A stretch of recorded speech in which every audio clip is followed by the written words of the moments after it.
अल्हम्दुलिल्लाह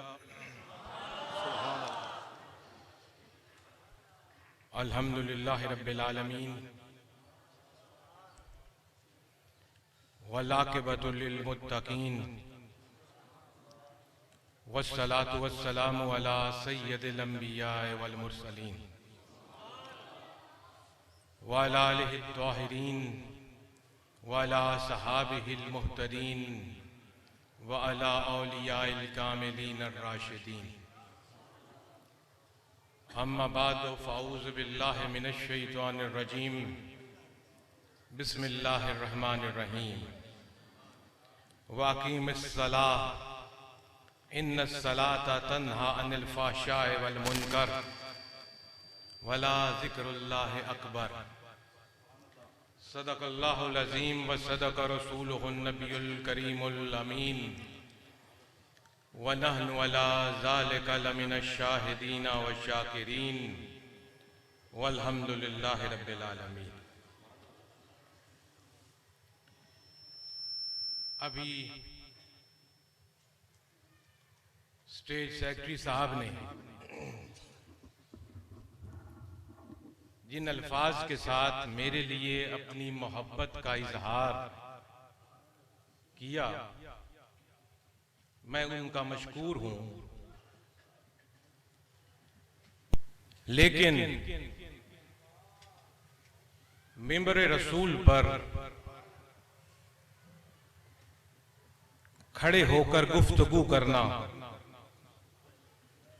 मुझे दुनिया का सबसे मुश्किल काम लगता है।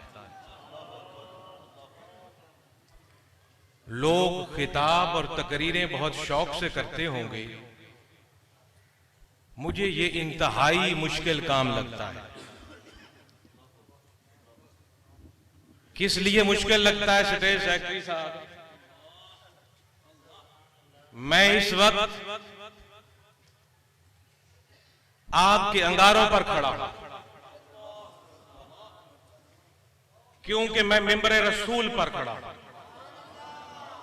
और मिंबर रसूल पर आपने वो बात करनी होती है जो खुद अमल भी करते हैं।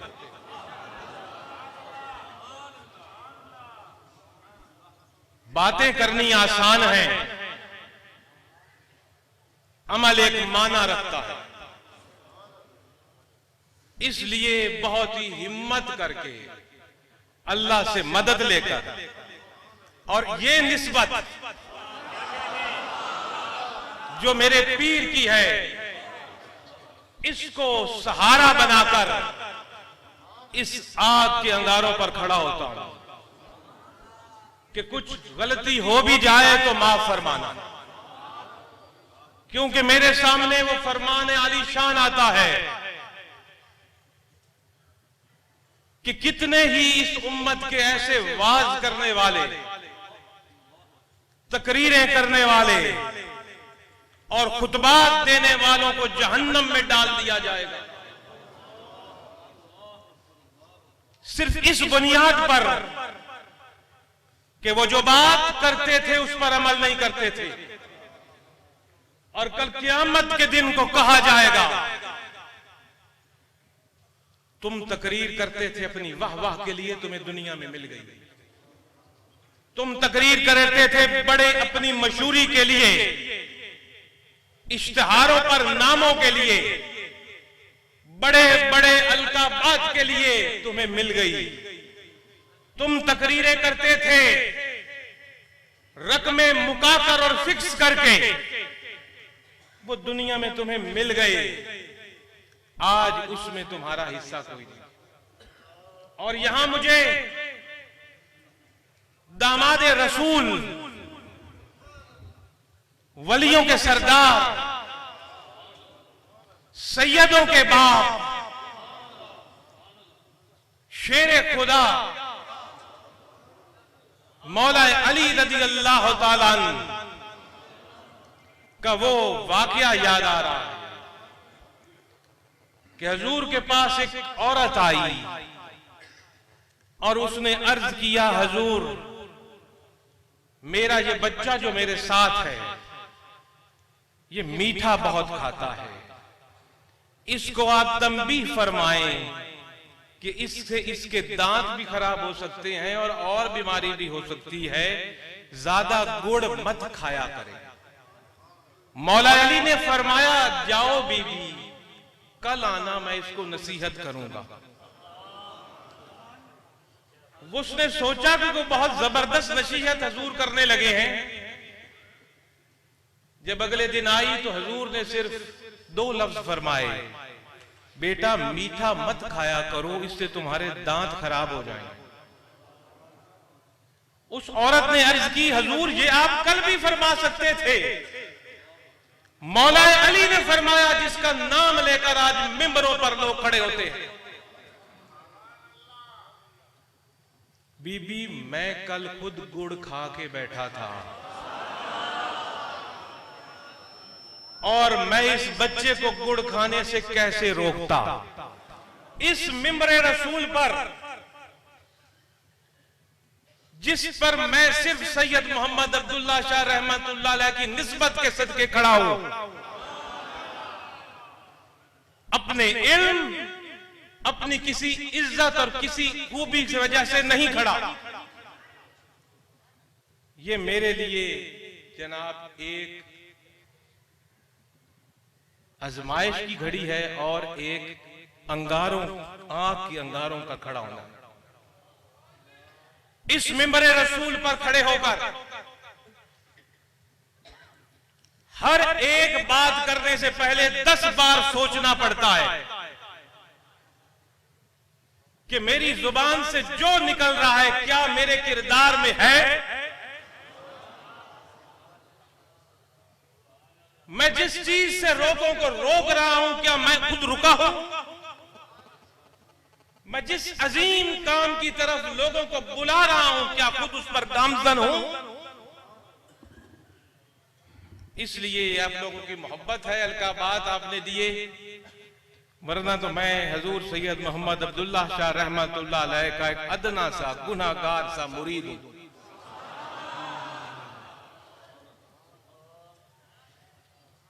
और आज की इस बाबरकत नशिस्त के अंदर आपसे चंद टूटी फूटी बातें करने के लिए मैंने अल्लाह रब्बुल आलमीन के कलाम में से कुछ अल्फाज का सहारा लिया, जिसमें आपके और मेरे रब ने फरमाया, वह अकीमिस सलाह, सलात को कायम करो। फिर फरमाया, इन्ना सलाता तन्हा अनिल फाहशाए व मुनकर।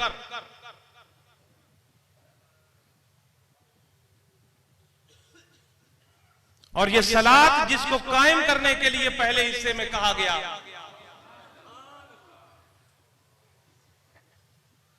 आगे फरमाया गया कि जो ये सलात अपनी जिंदगी में कायम कर लेंगे, तो इस सलात कायम करने के सिले में वो फाहशा और मुनकर कामों से बच जाएंगे। वला जिक्रुल्लाह अकबर, और अल्लाह का जिक्र सबसे बड़ा नेक काम। इन 3 चीजों पर मैं आपसे ज्यादा तवील वक्त में गुफ्तगू नहीं करूंगा, क्योंकि मौसम बड़ा गैर यकीनी है। 3 बातें जो इस कुरान के अल्फाज में हमें नजर आती है, अगर आप 25-30 मिनट मेरे साथ चलेंगे तो मैं अल्लाह के घर से उम्मीद रख सकता हूं कि शायद किसी का भला हो।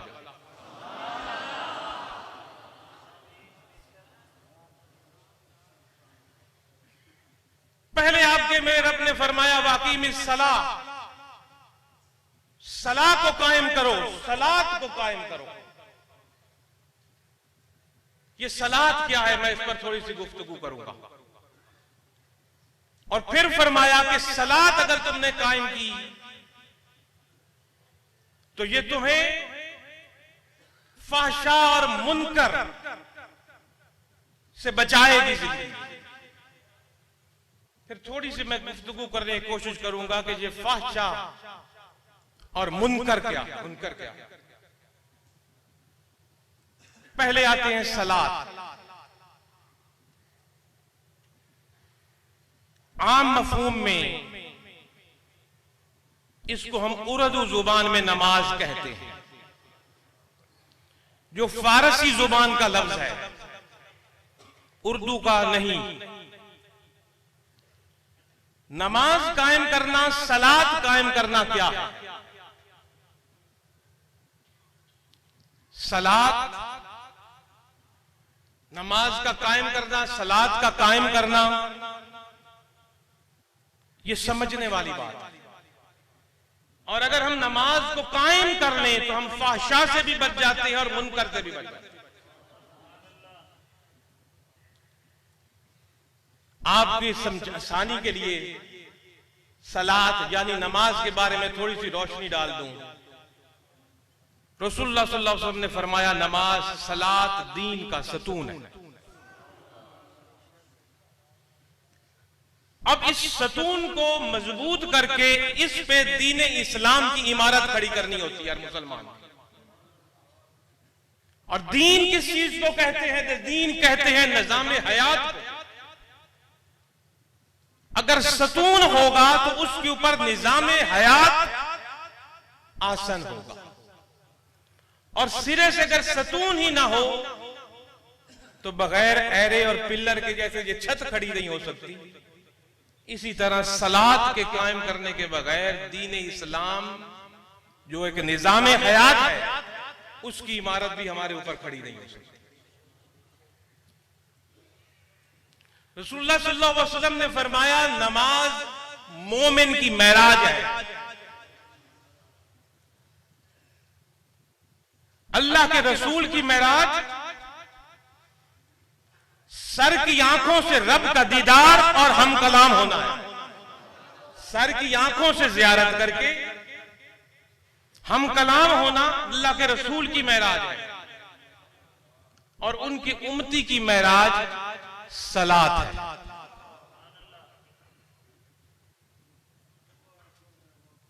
अभी सुबह आपने गुफ्तगू सुनी फना फिल शेख और फना फिल रसूल पर, बहुत खूबसूरत गुफ्तगू सुनी। मैं उसी से अपनी बात को लिंक करता जाऊंगा थोड़ा थोड़ा।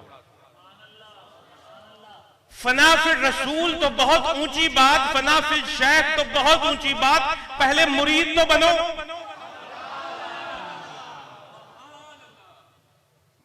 जब तक बंदा मुरीद ही नहीं बनेगा तो फना किसमें होगा? रसूलुल्लाह सल्लल्लाहु अलैहि वसल्लम ने फरमाया नमाज के बारे में, मैं इस सलात की गुफ्तगू को मुरीद की तरफ आकर खत्म करूंगा।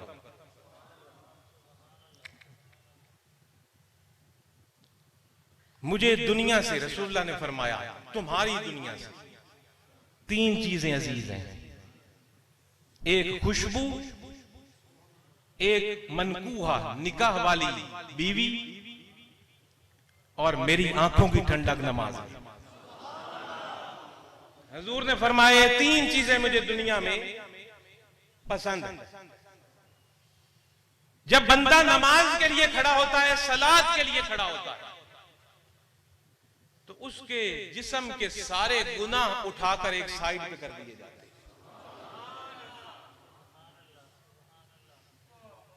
एक औरत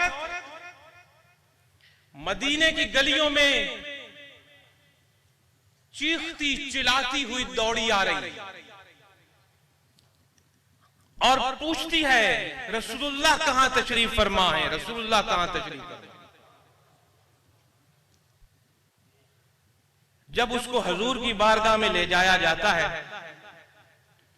तो वो अपना इकरार गुनाह हुजूर की बारगाह में करती है।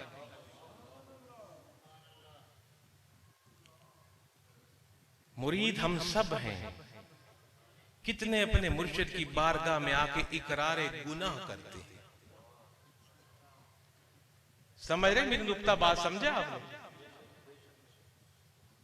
आकर वो इकरार गुनाह करती है और कहती है हुजूर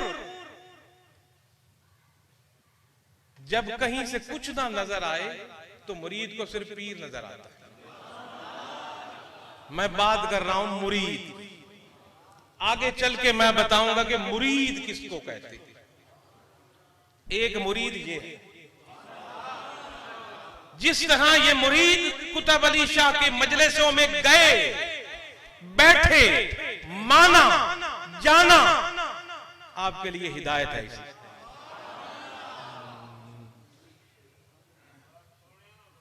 वो औरत आई और रसूलुल्लाह से कहने लगी हुजूर आज से चंद माह पहले मुझसे गुनाह अजीम हुआ और मैंने ज़ना कर बैठी। मैं ज़ना कर बैठी, अपने गुनाह का यहां दुनिया में इकरार करना बड़ी बात है, तो वो सच्चे लोग थे कर गए। मैं ज़ना कर बैठी, मैंने बच्चे को छुपाया, बच्चा पैदा हुआ, मैंने उसको भी छुपाया और फिर मैंने उसे सिरके के मर्तबान में डालकर मार डाला और फिर वो मैं सिरका बेचती भी रही। तो क्या कोई माफी है? रसूलुल्लाह सल्लल्लाहु अलैहि वसल्लम ने फरमाया अपनी शरीयत लाई हुई के मुताबिक कि जो तुमने ज़ना किया है उसकी सजा जो अल्लाह और रसूल ने मुकर्रर की वो तुम्हें मिलेगी, और जो तुमने मासूम बच्चे का कत्ल किया उसकी सजा भी तुम्हें अल्लाह और उसके रसूल के कानून के मुताबिक मिलेगी, और जो तुमने उसको सिरके में डालकर फिर वो सिरका लोगों में बेचा उस गुनाह अजीम की सजा तुझे आगे मिलेगी। और फिर आखिर में हुजूर ने फरमाया जब तू दौड़ती हुई भाग कर आ रही थी परेशानी के आलम में इकरारे गुनाह करने के लिए, तो मुझे खदशा हुआ कि शायद तुम्हारी नमाज असर कज़ा हो गई है।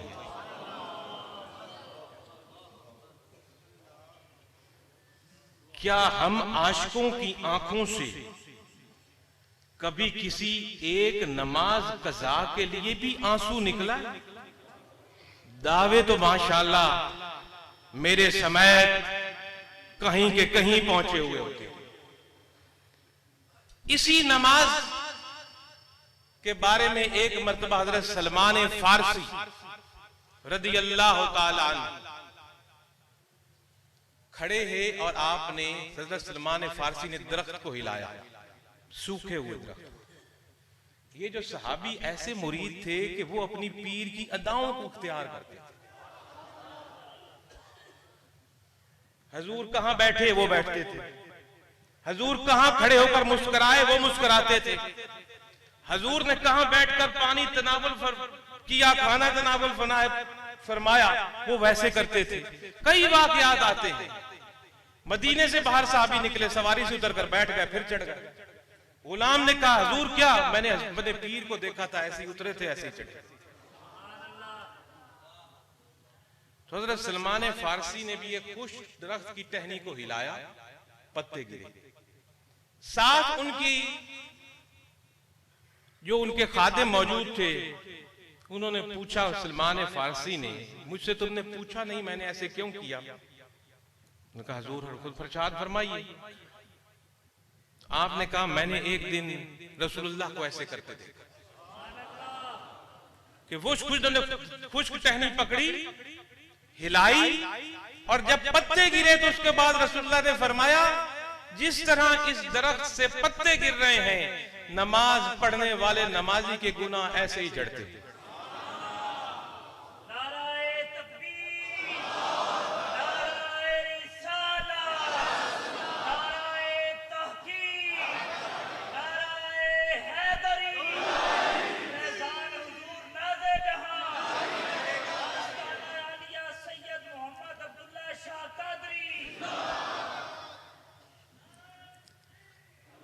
जिस तरह किसी के रसूलुल्लाह सल्लल्लाहु अलैहि वसल्लम ने यह भी इरशाद फरमाया,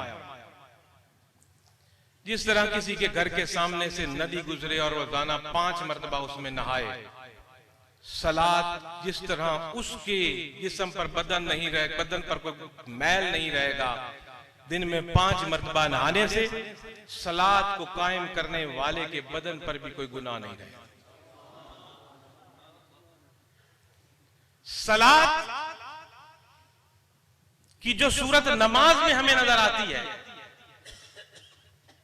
सलात का माना रब का जिक्र, उस रब के जिक्र की जो नमाज 5 वक्त की सूरत में हमें जो शक्ल नजर आती है, ये मजमुआ है 2 चीजों का, एक अल्लाह की सना और एक मुस्तफा पर सलाम।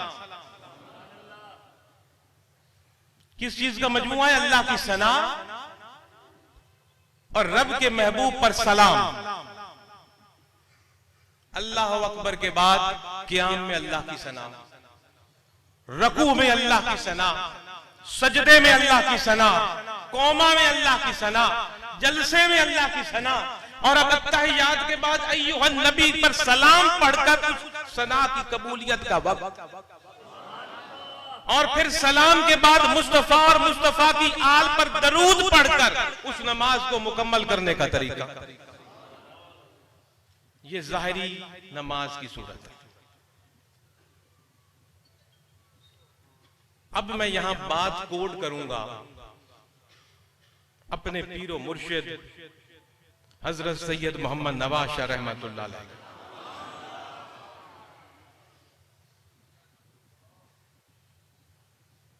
मैंने हजूर से पूछा, हजूर अकीमुस्सलाह क्या है? नमाज का कायम करना क्या है? और ये फजर की नमाज के बाद का वक्त है। हजूर के मज़ार मुबारक के मैं सामने खड़ा हूं और मुरीदों सुन लो, हजूर का मामूल था, मैंने अपनी आंखों से हजूर को कभी तहज्जुद छोड़ते नहीं देखा। जिंदगी के आखिरी दिन शदीद बीमारी में भी आपने तहज्जुद पढ़ी है और चंद घंटे बाद आपका विसाल हुआ। और मेरी आंखों का मुशाहिदा एक बार नहीं बार बार बार है। आप तहज्जुद की नमाज के बाद इतना तवील सजदा करते थे कि गुमान होता था कि शायद रूह कब्ज हो गई, और आखिरी रात भी आपने वो तवील सजदा किया। मैं उसका चशमदीद गवाह। मैंने पूछा, ये फजर का वक्त, अकीमुस्सलाह क्या? हजूर ने फरमाया, अकीमुस्सलाह ये है कि एक नमाज से फारिग होकर दूसरी नमाज के वक्त तक पहुंचने तक तेरे दिल की तार रब से ना टूटे।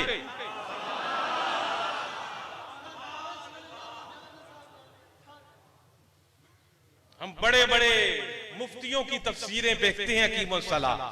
आज मैं आपको अपने मुर्शिद की तफसीर बता रहा हूं। अकीमुस्सलाह,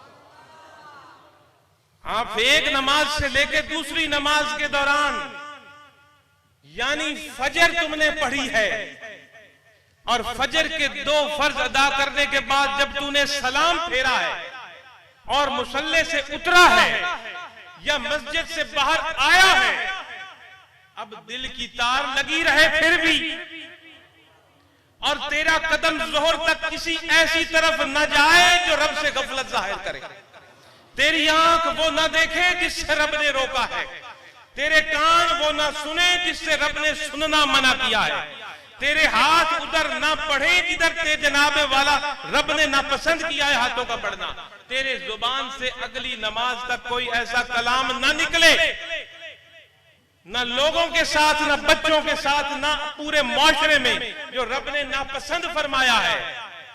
और फिर जोहर का वक्त आ जाए और फिर तू जोहर के मुसल्ले पर चढ़ जाए नमाज अदा करने के लिए, यह है अकीमुस्सलाह। और फिर असर और फिर मगरिब और फिर ईशा और फिर फजर। हजूर ने फरमाया 24 घंटे जब तेरे दिल की तार उससे लगी है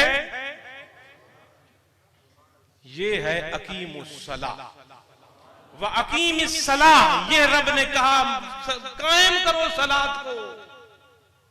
बाद लोगों ने समझ लिया सिर्फ 5 वक्त की नमाज। हाँ, 5 वक्त की नमाज को कायम करने के साथ साथ उनके दौरान के दौरानिये को भी कायम करो कि जोहर से असर के दरमियान जो 2 घंटे हैं मैं क्या कर रहा हूं, असर से मगरिब के दरमियान जो 1.5 घंटा है मैं क्या कर रहा हूं, मगरिब से ईशा के दरमियान जो 1.5 घंटा है मैं क्या कर रहा हूं, और ईशा से लेकर फजर तक जो चंद घंटे हैं वो मैं क्या कर रहा हूं। उन सब पर तेरे दिल की तार जब उससे जुड़ी है, ना तेरी आंख कहीं उठेगी जहां वो नापसंद करे, ना तेरे जुबान से वो कलाम निकलेगा जो रब ने नापसंद किया, बल्कि तेरे दिलो दिमाग के अंदर वो इरादे भी नहीं आएंगे जो रब ने नापसंद किया। ये है अकीमुस्सलाह व अकीमिस्सलाह कि सलात को कायम करो, नमाज को। आगे तेरे और मेरे रब ने फरमाया कि अकीमुस्सलाह इसलिए मैंने फर्ज की है। समझ आई ना मेरी अकीमुस्सलाह क्या है? पता चल गया ना आपको? तेरे दिल का ये तार मुसल्ले से उतरने के बाद अगली नमाज के आने तक भी रब से ना टूटे। तू अगर घर से निकले तो हलाल कमाने के, दुकान पे बैठे तो हलाल के लिए, बोले तो सच बोले, सोचे तो अच्छा सोचे, बात करे तो अच्छी बात करे, देखे तो अच्छा देखे, सुने तो अच्छा सुने। ये सारा अकीमुस्सलाह। और अगली नमाज का वक्त आ गया। फिर नमाज के लिए अजान की आवाज बुलंद हुई और उसमें मुअज्जिन ने कहा हय्या अलस्सलाह। क्या करो? हय्या अलस्सलाह, सलात की तरफ आओ। तू तो पहले ही उस सलात पर खड़ा है। फिर मुअज्जिन ने अगली सदा दी हय्या अलल फलाह, फलाह की तरफ लपको, दौड़ो। जो फलाह सिर्फ अकीमुस्सलाह के बाद मिलनी है। अब जनाबे वाला फलाह जिसके बाद नाकामी ना हो। ये बड़े बड़े मुफ्ती बैठे हैं। जनाब फलाह लफ्ज का माना क्या? जिस ऐसी कामयाबी जिसके बाद नाकामी का तसव्वुर ही ना हो उसको फलाह कहते हैं। दुनिया में आज एक अच्छा कारोबार चल रहा है, कल नाकाम हो सकता है। आज एक अच्छा तालिब इल्म है, कल नाकाम हो सकता है। अच्छी दुकान चल रही है, कल नाकाम हो सकती है। अच्छा जनाबे वाला इस साल फसलें हो गई, अगले साल फसलें नाकाम हो सकती हैं। कोई अच्छा अफसर है, नाकाम हो सकता है। अच्छा जज है, नाकाम कल को हो सकता है। अच्छा मुलाजिम है, कल को नाकाम हो सकता है। अच्छा सियासतदान है, कल को नाकाम हो सकता है। लेकिन जो अकीमुस्सलाह पर कायम हो गया वो ऐसी फलाह की तरफ जाएगा जिसके बाद नाकामी का तसव्वुर ही नहीं।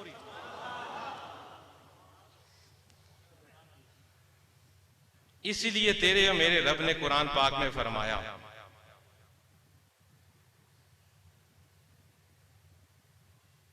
आखिरी सिपारे में, कामयाब हुआ वो जिसने पाकीज़गी इख्तियार कर ली।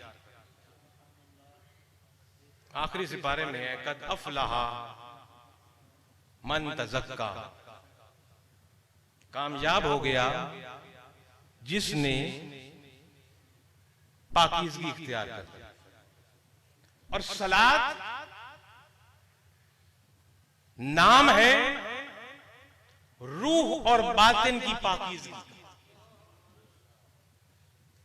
सलात जिसको कुरान ने फर्ज किया नाम है रूह और बातिन की पाकीज़गी का। जो अकीमुस्सलाह की मैंने तफसीर आपके सामने दी कि दिल की तार न टूटे, वो जितनी मजबूत होगी उतनी आपकी रूह और बातिन पाक होगा।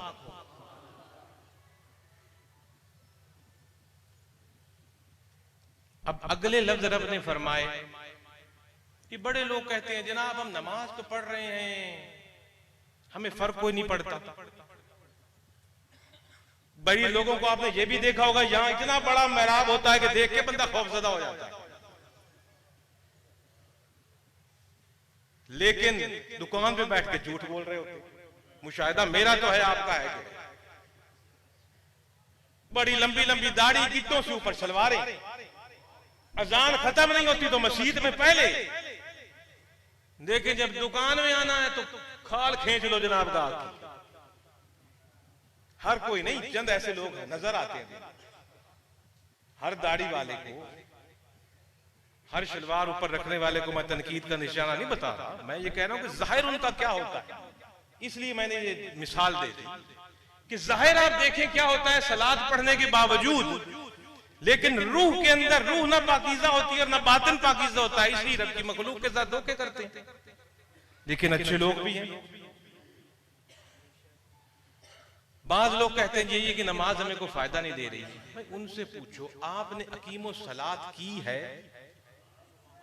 अगर आपने सलात को कायम किया होता तो रब के बातें गलत नहीं होती और झूठी नहीं होती। रब ने कुरान में फरमाया है जो अकीमो सलात करेगा वो फाहशा से भी रुक जाएगा और मुनकर से भी रुक जाएगा। और फाहशा और मुनकर के अंदर आपका पूरा इखलाक, आपका पूरा किरदार, तमाम बेहयाई और बुराई की हर चीज कुरान मजीद के दो अल्फाज फाहशा और मुनकर के अंदर शामिल हो जाती है। जो उस अंदाज से अकीमो सलाह करे जिस अंदाज से मैंने आपके सामने अर्ज किया कि उसकी दिल की तार ना टूटे किसी वक्त भी अपने रब से, उसको ऐसी सलात के बाद ना कोई फाहशा उसकी शख्सियत में नजर आएगा, ना कोई मुनकर उसकी शख्सियत में नजर आएगा। और ये दो काम करने का तेरे और मेरे रब ने हुक्म दिया। अब मेरे दोस्तों मैं आता हूं बैत की तरफ। जो हम ये बैत करते हैं मुर्शिद की, उसकी वजह भी ये है कि हमें अकीमुस सलाह पर वो मजबूत करे। अकीमुस सलाह पर मजबूत करे, वरना किसी और मकसद के लिए पीर को पकड़ना गालबन मेरी नजर में तो गलत है। बैत का माना यह होता है, बैत समझते हैं ना, मुर्शिद के हाथ में हाथ देकर एक वादा करना। बैत कहते हैं वादा करना, अहद करना अपने पीर के हाथ में हाथ देकर, और जो वादा तोड़े उसके बारे में आप खुद ही अंदाजा लगा सकते हो, मुनाफिकत कर रहा है अपने पीर के साथ। वादा करके, हाथ में हाथ दे के, कलमा पढ़ के बैत की जाती है। बैत का मफहूम यह है कि बंदा अपने खालिक को मालिक से रिश्ता बंदगी को मजबूत करने और इसकी मार्फत हासिल करने के लिए किसी आरिफे कामिल, हर गुजरता हुआ बंदा पीर नहीं होता, हर जुब्बे कुब्बे पहनने वाला पीर नहीं होता, हर तस्बीहें फेरने वाला पीर नहीं होता। मैंने लफ्ज इस्तेमाल किया है आरिफे कामिल। किस लिए? अपनी बंदगी का रिश्ता रब से मजबूत करने के लिए, अपनी बंदगी का रिश्ता। गौर से सुनो और दिल में बिठाओ ये लफ्ज कि मुरीद की नीयत क्या होती है। बंदगी का रिश्ता रब से मजबूत करने के लिए और अल्लाह की मार्फत हासिल करने के लिए किसी आरिफे कामिल के हाथ में हाथ देकर ये मुआयदा करे। क्या करे? मुआयदा करे, वादा करे अपने मुर्शिद के साथ, आरिफे कामिल के हाथ में हाथ देकर कि आज के बाद, जिस दिन मैं मुरीद हो रहा हूं, आज के बाद मेरे इरादे, मेरी ख्वाहिशात, मेरी चाहतें, मेरी लज़्ज़तें, मेरी पसंद, मेरी नापसंद, जो है वो मुर्शिद की रजा और अदम रजा पर कुर्बान। समझ आए मेरे लफ्ज? मेरे इरादे, मेरी चाहते, मेरी ख्वाहिशतें, मेरे पसंद, मेरी नापसंद, मेरा सब कुछ मुर्शिद की रजा और अदम रजा पर कुर्बान। इस चीज का नाम है बैत और इसको कहते हैं मुरीद होना। और कोई कामिल मुरीद देखना है, हजूर सैयद मोहम्मद अब्दुल्ला शाह रहमतुल्लाह अलैह मुर्शिद के दर पर गए, जगह मिली जूतों में तो जूतों में बैठ गए। ये नहीं कि बंदों के ऊपर से फलांगते फलांगते इधर से उधर, इधर से उधर, 100 बंदे को तंग करके जूतों में जगह मिली तो बैठ गए। और हजूर फरमाते थे मैं जूतों में बैठता था निगाह नीचे करके, और जब निगाह उठाता था तो क्या देखता था कि कुतुब की निगाह मुझ पे। मुरीद कामिल जहां बैठा हो, पीछे या आगे या नीचे या ऊपर, और उसके दिल की तार जुड़ी हुई है, जिधर भी बैठा है मुर्शिद की निगाह उसी। अब तो वो दरवेश ना रहे, उन्हीं दरवेशों ने मुझे बताया कि हजूर के सामने एक मर्तबा जली हुई रोटी आ गई। ये शाह मोहम्मद साहब ने मुझे बताया। जली हुई रोटी ऊपर थी, रखी गई, जब दरवेश ने जल्दी जल्दी जली उठाई, नीचे से ताजा निकाली, हजूर जी। हजूर ने फरमाया वही ऊपर वाली खाऊंगा,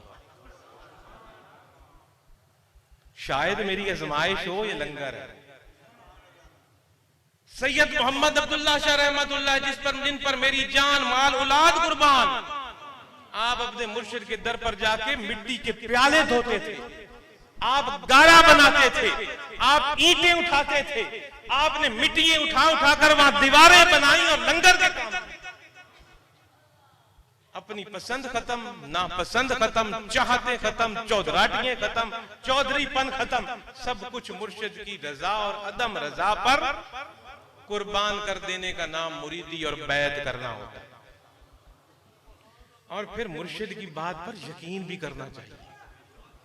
हम बड़ी उतावले हो जाते हैं, फितरत है हमारी उतावले। एक दफा दुआ मंगवाई, 2 दफा मंगवाई, नहीं हुई तो कभी कहीं मुंह कभी कहीं मुंह। थोड़ा सा सब्र तो करो भाई।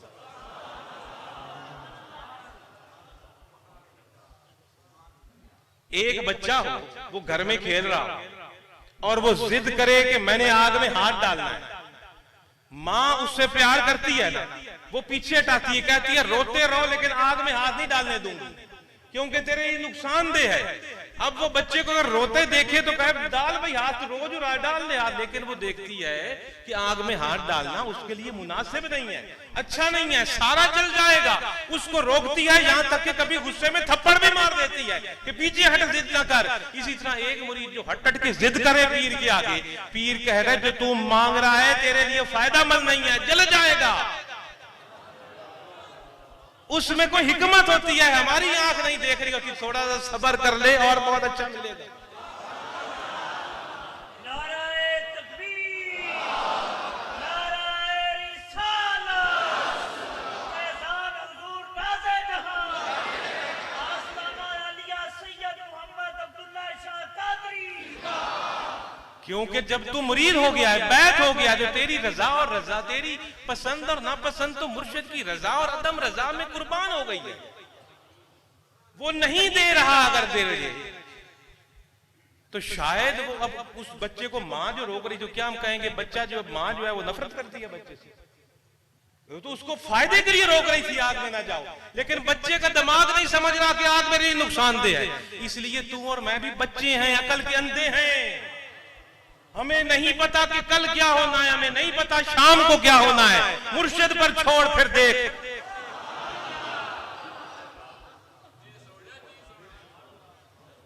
एक औरत थी जनाब, 5-7 मिनट में बात खत्म करता हूं, असर की नमाज में बाकी 12 मिनट है। एक औरत थी, उसको मिर्गी के दौरे पर थी, मदीना मुनव्वरा में रहती थी। रसूलुल्लाह सल्लल्लाहु अलैहि वसल्लम के पास आई और अर्ज करने लगी, हुजूर दुआ फरमाए, मुझे मिर्गी के दौड़े पड़ते हैं, इससे मुझे शफा मिल जाए। हुजूर ने फरमाया, बीबी कहती हो तो दुआ मांगता हूं, लेकिन अगर सब्र कर लो तो जन्नत है। कहती हो तो दुआ मांगता हूं, मिर्गी से तुझे शफा हो जाएगी, लेकिन पीर के अगले लफ्ज, लेकिन बीबी अगर सब्र कर ले कुछ दिन तो जन्नत मुझसे ले ले। तो उस कामला मुरीदनी ने अर्ज की, हुजूर मैं सब्र करती हूं, मुझे जन्नत चाहिए, लेकिन एक दुआ कर दीजिए कि जब मुझे मुर्गी का दौड़ा पड़ता है तो मेरा पर्दा खुल जाता है, मुझे होश नहीं रहता, मेरे कपड़े इधर की उधर हो जाते हैं। हुजूर ने दुआ फरमाई। उसके बाद मदीने की तारीख गवाह है, सरकार के बाद भी औरत कई साल जिंदा रही, उसको मिर्गी के दौड़े जरूर पड़ते रहे, लेकिन उसका पर्दा कभी नहीं खुला, उसकी चादर कभी नहीं उतरती थी। और मदीने की तारीख गवाह है, सहाबा जो औरत को आते देखते तो आप कहते सुभान अल्लाह, ये जन्नती जा रही है। जो भी सहाबी उस औरत को देखता कहते, और वो सहाबी फरमाते सुभान अल्लाह, ये जन्नती जा रही है, हमने अपने पीर की जुबान मुबारक से सुना था, सब्र कर ले तो जन्नत। इसी तरह की एक वाकया आखिरी अर्ज करूं, इसी तरह का एक वाकया मैंने भी अपनी आंखों से देखा। आज तो लोगों से लड़ाई नहीं खत्म होती पीर के कहने पे, और आए बैठे होते हैं मुरीद बन के, ना अदम रजा का पता ना रजा का पता, और जी मुरीद है। सुभान अल्लाह, आप तो पक्के मुरीद हो ना, आपकी बात मानी, आप खुद ही काफी हो अपने लिए, अपने आप से पूछने के लिए। मैं किसी को उंगली लगाकर उसको तनकीर का निशाना नहीं बना। ये इस जगह का वाकया है, ये जिसको आप पाक हवेली कहते हो। उधर एक सफेदे का दरख्त है, उसके नीचे हजूर सैयद मोहम्मद नवाज शाह रहमतुल्लाह अलैह खड़े थे। मैं उनके साथ खड़ा था और गालिबन मियां गुलाम जिलानी साहब मरहूम और एक मियां शबीर अहमद साहब मरहूम वहां मौजूद थे। शायद एक मियां ममन साहब होते थे, शायद वो ही मौजूद थे, मुझे सही तरह याद नहीं है। शायद कोई आज भी बंदा हयात हो जो वहां मौजूद भी हो। एक झगड़ा था वहां, एक मकान का छोटे से, झगड़ा खत्म नहीं हो रहा था, लड़ाई पड़ी हुई। उस औरत को हुजूर अलहदा लेके गए, मैं साथ था और भी चंद लोग थे। हुजूर ने फरमाया, बीबी छोड़ दे परा घर, लड़ाई खत्म कर, अगर ये घर तू आज छोड़ती है जन्नत में महल मुझसे ले ले।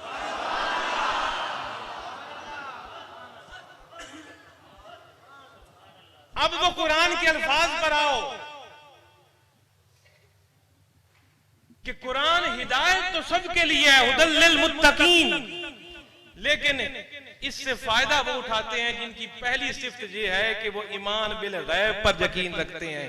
अल्लज़ीना युमिनूना बिल गैब। अब उस औरत ने गैब देखा नहीं था, कोई जन्नत उसने नहीं देखी, कोई महल नहीं देखा, उसको तो घर सामने नजर आ रहा था, लेकिन उसने मुर्शिद की जुबान से जब सुना, उसने कहा, हुजूर मैंने घर छोड़ा। मेरे सामने वो हुजूर के कदमों पर गिरी और उसने कहा, हुजूर मैंने घर छोड़ा, मैंने घर छोड़ा, मैंने घर छोड़ा। और वो औरत क्या ले गई? ऐसे नहीं, हजरत बहलोल समुंदर किनारे रेत के घर बना रहे थे, बनाते थे और गिराते थे, बनाते थे तो गिराते थे।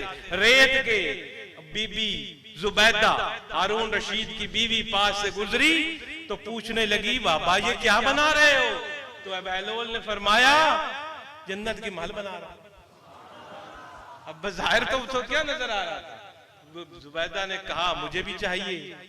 उन्होंने कहा हार दे दो, कहीं किसी जगह पे हार है, किसी पे कोई दिरहम है, कोई वाकया के अंदर मुख्तलिफ किताबों के अंदर मुख्तलिफ चीज नजर आती है, हार दे दो। उसने हार दे दिया, औरत चली गई। बाद में हारून रशीद ने पूछा कि हार किधर है? ने कहा वो बाबा बैठा था, बना रहा था जन्नत के महल दरिया के किनारे रेत के, तो मैंने कहा एक मुझे दे दो। उसने कहा ये हार लगेगा, तो मैंने हार दे दिया, महल ले लिया।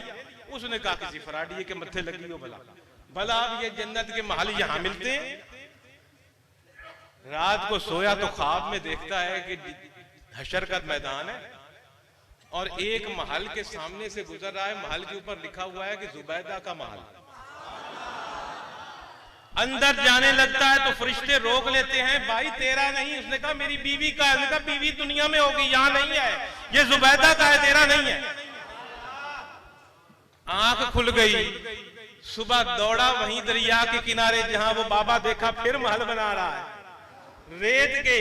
तो कहने लगा बाबा ये क्या बना रहे हो? महल, मुझे भी एक दे दो। तो बहलोल ने फरमाया पूरी सल्तनत लगेगी, पूरी बादशाही लगेगी। तो उसने कहा मेरी बीवी को एक हार या चंद दिरहम के बदले और मेरे लिए पूरी बादशाही। तो बहलोल ने फरमाया उसने अंडडिठा सौदा किया था, तू देख के आया है।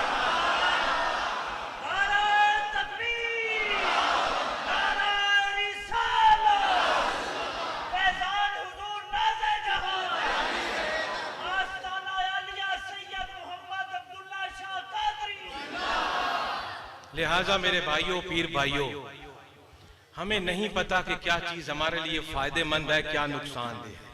हम अपने अकल से अखज़ करते हैं और ये अल्लाह के महबूब लोग, इनकी निगाह हमारे दिलों पर, इनकी निगाह आगे तक, क्योंकि रब के नूर की नजर से वो देख रहे होते हैं।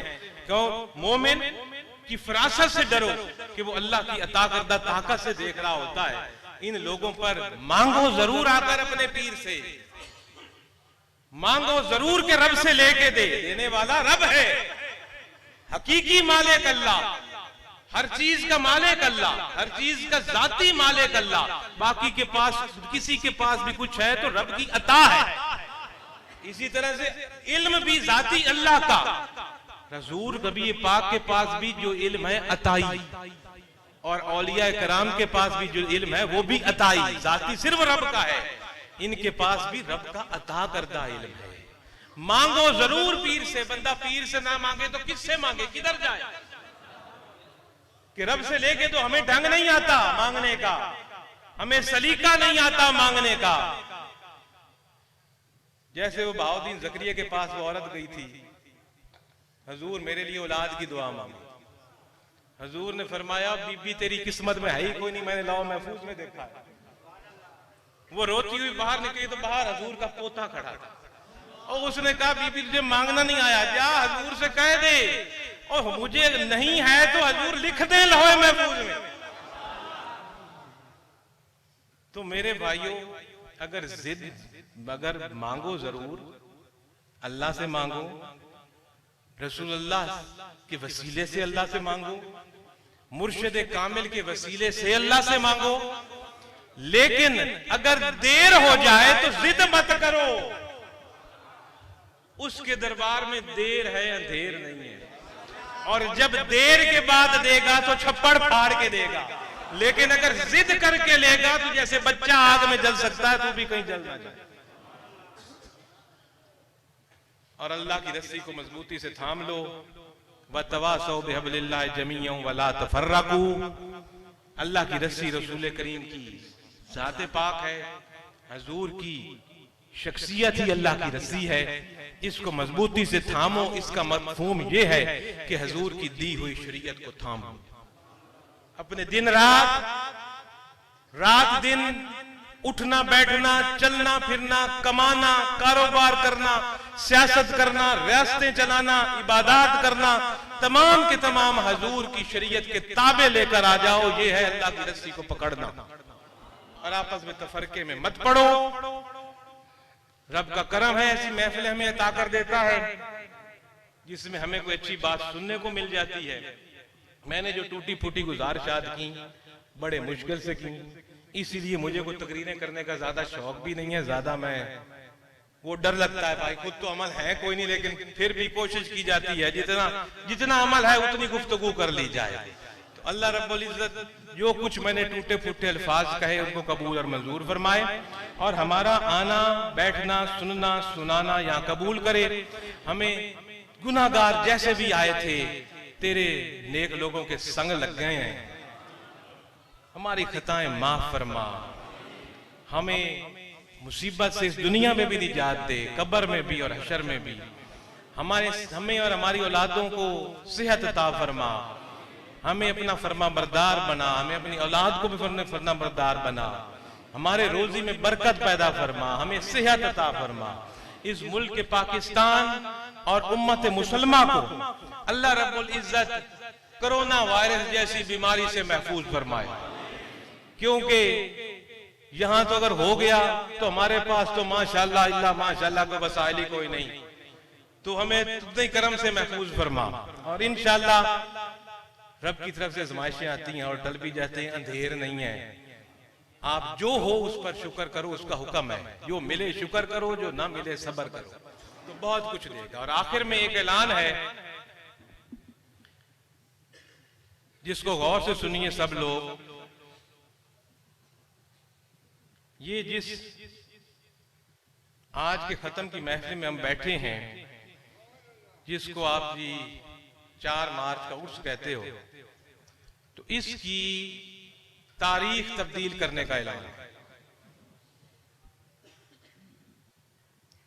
आइंदा अगले साल से ये एक रोजा उर्स मुबारक अक्टूबर के, अक्टूबर नहीं, इसी मार्च के पहले हफ्ते वाले दिन होगा, कि मार्च में जो भी हफ्ते का दिन पहला है, चाहे पहली को हफ्ता में सैटरडे हफ्ते का दिन, मार्च का पहला हफ्ता, अब समझ आई मेरी बात, मार्च के महीने का पहला हफ्ते का दिन, उस दिन आइंदा साल से ये आज वाली उर्स की महफिल हुआ करेगी।